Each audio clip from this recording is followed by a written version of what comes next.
Chanda, and yes, indeed, we look forward to that day when the sugar belts, the areas that are affected, will actually go back to business because, as they say, they've turned to just being another ghost town. But now let's continue the stories making headlines. The Costa Rica to Kenya ambassador Giovanna Valverde has lauded Kenya's role in hosting the concluded Africa Climate Summit, terming the event a great success. She said the launch of the Kenya Green Hydrogen Strategy will be a great game changer in the country. The ambassador urged Kenyans to plant more trees to increase forest cover. What I'd like to share with Kenya is the fact that it's possible to go from a very high deforestation rate to reverting that cycle to, for example, where we are now. We had 80% deforestation back in the 80s, and today we have 52% of forest coverage in my country.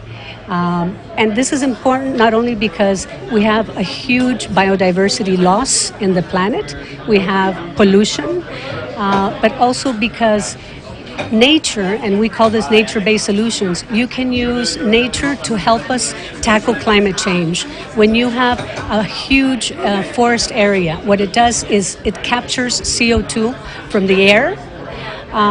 It also means you're adapting to climate change because you're going to have more roots in the ground.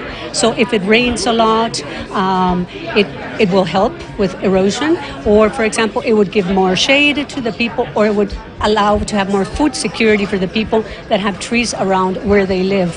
But also, as I mentioned, biodiversity is extremely important, and where you have trees and reforestation, you also have a high level of biodiversity. So I also would like to commend the work that is being done by the Kenyan government, by His Excellency the President Ruto. I think this African Climate Summit was absolutely extraordinary, and very good things came out of there. I congratulate Kenya on launching their national green hydrogen strategy. I think it will be a game changer for Kenya, and also for the different discussions that were brought up here in terms of the different ways to finance climate change. Interior CS Kithure Kindiki